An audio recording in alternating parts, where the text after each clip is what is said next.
अक्सर ऐसा होता है ना कि सबसे बड़ी कामयाबी बहुत सारी ना सुनने के बाद ही मिलती है।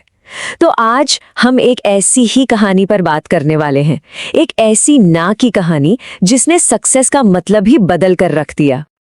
25 अरब डॉलर, इतनी कीमत है आज हैरी पॉटर फ्रेंचाइजी की। मतलब ये वो रकम है जो इसे दुनिया की सबसे कामयाब कहानियों में से एक बना देती है। और किताबें कितनी बिकी? 50 करोड़। 50 करोड़ से भी ज्यादा। इसी वजह से तो ये इतिहास की सबसे ज्यादा बिकने वाली बुक सीरीज बन गई।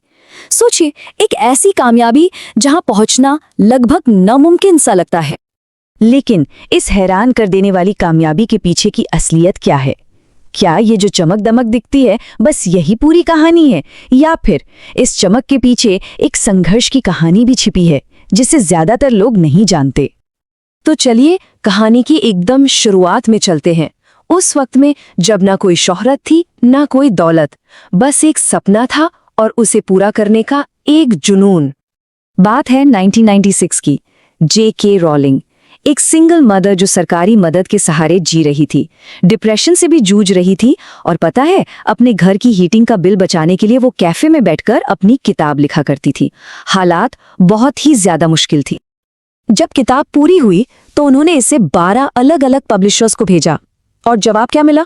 एक के बाद एक पूरे के पूरे 12 पब्लिशर्स ने उसे छापने से इनकार कर दिया। सोच कर देखिए, एक बार नहीं, दो बार नहीं, पूरे 12 बार उन्हें ना सुनना पड़ा।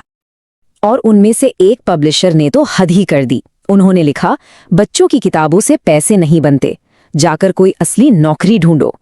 ये सिर्फ एक रिजेक्शन नहीं था, ये तो सीधे सीधे उनके सपने पर, उनकी काबिलियत पर एक हमला था। और यहीं पर कहानी में सबसे बड़ा टर्निंग पॉइंट आता है। एक तरफ दुनिया थी जो कह रही थी हार मान लो, और दूसरी तरफ रोलिंग का अपना एक सीधा सा रूल था, मैं रिजेक्शन का सामना करूंगी पर खुद को कभी रिजेक्ट नहीं करूंगी। उन्होंने बाहर की आवाजों को अपने अंदर के यकीन से ज्यादा बड़ा नहीं होने दिया।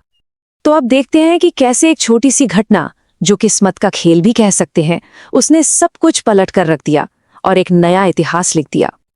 12 बार ना सुनने के बावजूद उन्होंने हार नहीं मानी। उन्होंने अपनी किताब 13वें पब्लिशर को भेजी। अब हुआ ये कि उस पब्लिशर ने वो मैन्यूस्क्रिप्ट घर ले जाकर अपनी 8 साल की बेटी को पढ़ने को दे दी, और बस यहीं से सारा खेल बदल गया। उस बच्ची ने बस पहला चैप्टर ही पढ़ा था, और वो दौड़कर अपने पिता के पास गई और बोली, डैड, ये तो बाकी सब किताबों से कहीं ज्यादा अच्छी है।